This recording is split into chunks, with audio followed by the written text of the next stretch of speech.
harapkan bantuan daripada Bapak supaya segera kami mendapatkan lahan pertanian kami untuk hidup anak dan cucu kami. Kami minta mohon, Pak, berikanlah kami keadilan, Pak. Karena aku sekarang ini lupa sama adikku. Di mana kan saya tidak bertinggal. Tolong kami, Pak, berikan keadilan, Pak.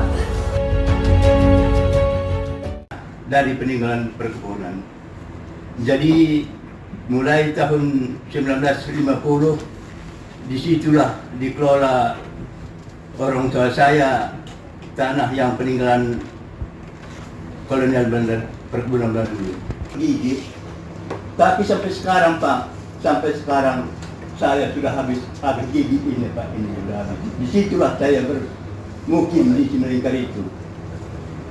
Jadi setelah kami garap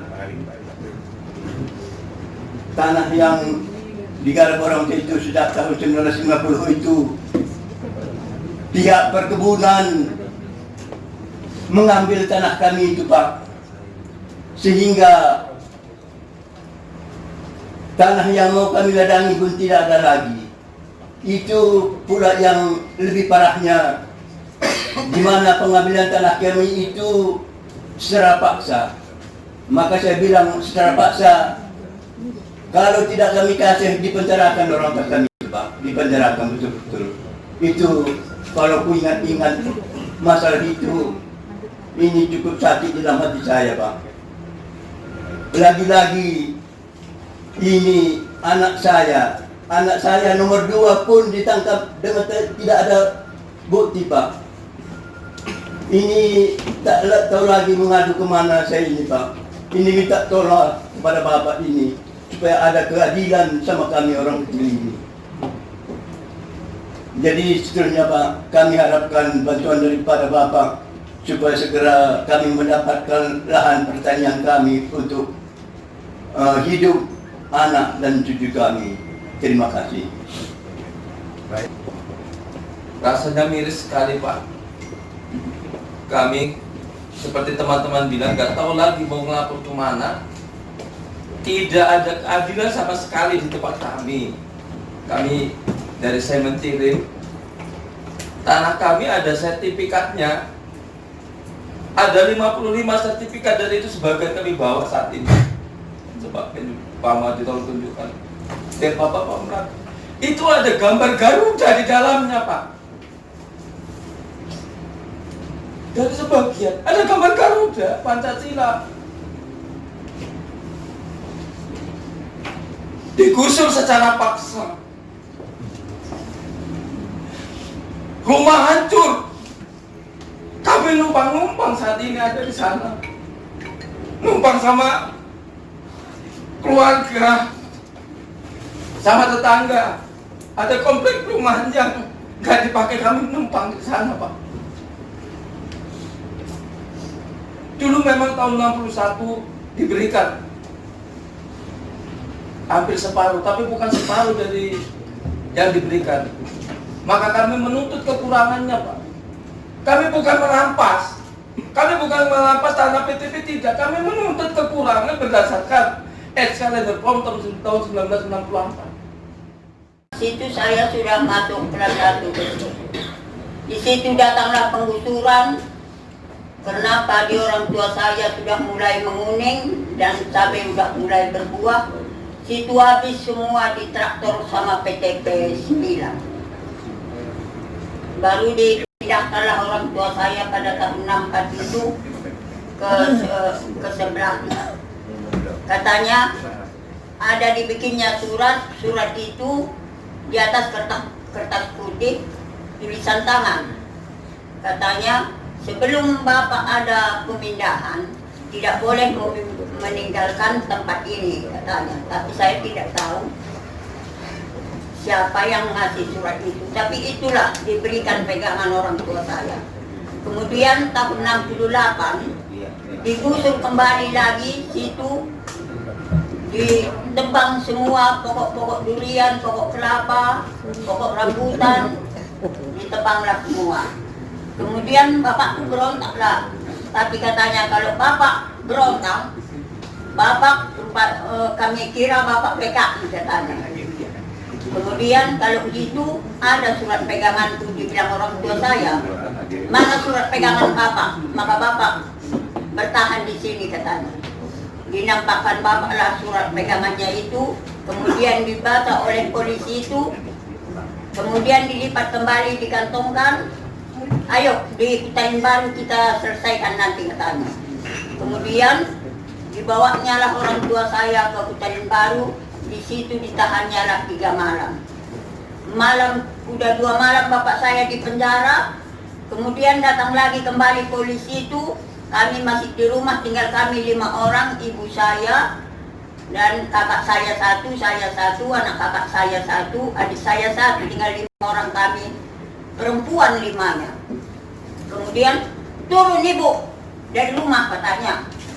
Keluarlah kami dari rumah itu, kemudian dibukanya dinding rumah orang tua saya. Naik dia ke atas, dicincangnya semua rumah itu. Orang tua saya yang bapak saya udah nggak ada di situ, tinggal kamilah perempuan di situ. Kemudian pas malam ketiga itu, di situ Pak, udah nggak tahu lagi aku. Nggak ada kami lagi-lagi orang besar, tinggal mama. Ku sendiri. Di situ tidurlah kami, beratapkan langit. Dalam 1 malam itu aku tidak bisa tidur karena takutnya aku. Sedangkan rumah tetangga Pak 3 kilometer baru ada. Karena yang di sebelah kami semua karena dibentak-bentak, dia nggak PKI udah entah kemana semua pencat. Tinggal kami lah di situ Pak. Jadi mama saya nangis terus 1 malam itu. Kami pun gak bisa tidur karena gak ada lagi rumah.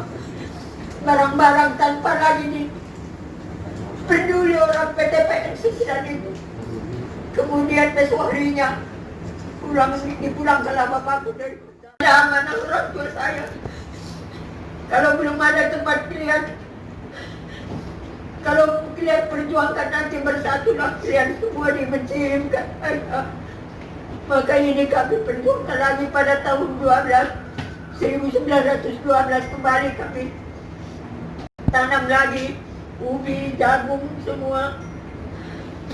Kemudian 3 tahun kami udah mengusahain ladang itu lagi, udah bisalah kami di atas ladang, di ladang masing-masing membuat rumah. Kemudian pas corona semalam dianjurkan semua di rumah, jangan keluar katanya. Disitulah pergi aku ke pasar belanja. Ku nampaklah Brimob TNI udah berkemah di ladang yang bekas baru disabut ubi. Aku bertanya, ngapain bapak berkemah di sini? Iya, ini numpang kemah aja bu katanya. Baru besoknya udah datang semua, kumaksunya, traktor, Brimob nyonton, nggak tahu lagi aku berapa motor besok harinya. Masuk dia ke lahan itu, situlah di traktor semua.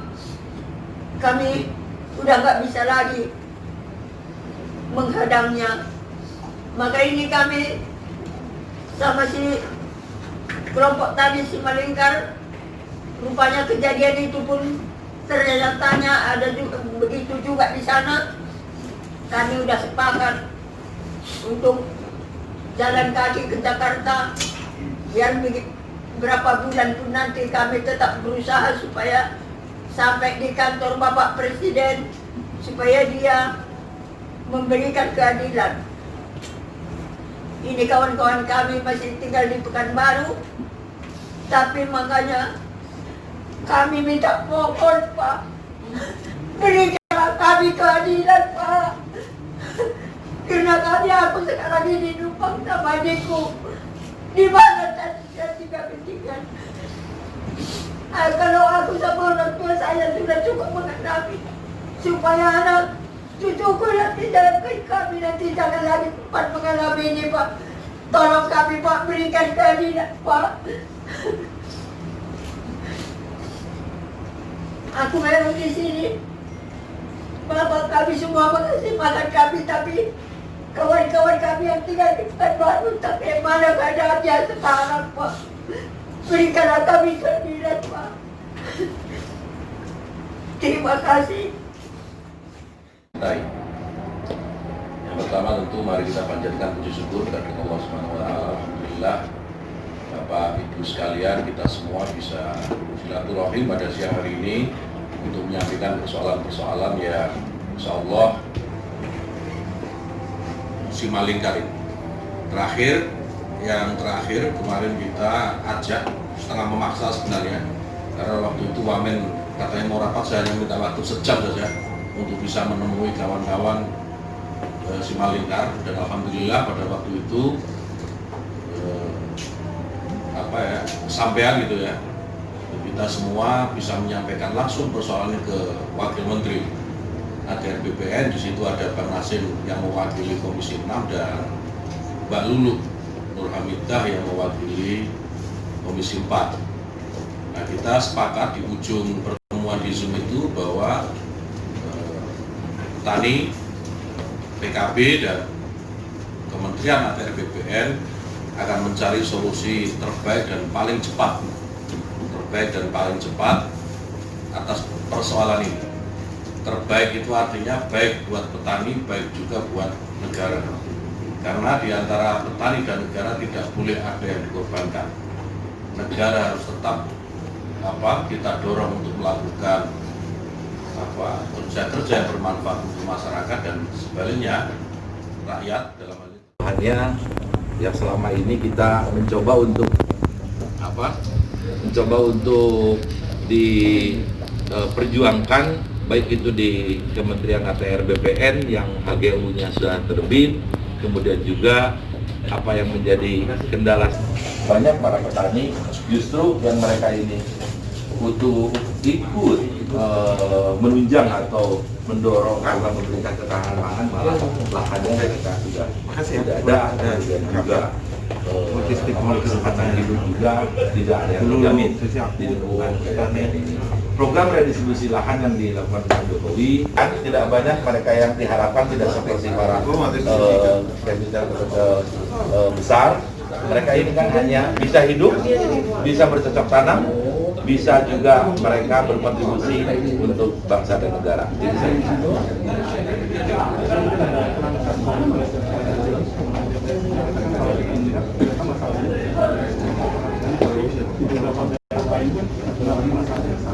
Oke, ini kan jelas kita lihat ada satu kejanggalan ya. Bagaimana sertifikat bisa terbit? Bagaimana ada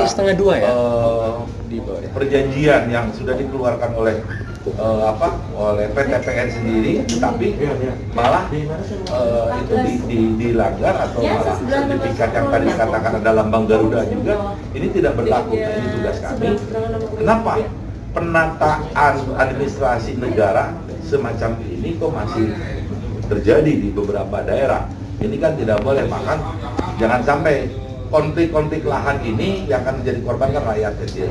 Ya, tugas justru negara, tugas bangsa ini bagaimana pemerintah bisa hadir, jangan sampai yang dikorbankan terus yang tidak punya kekuatan apa-apa. Bagaimana keluhan masyarakat, bahkan kalau masyarakat dikatakan punya legalitas saja dikriminalisasi karena yang dihadapi oleh negara.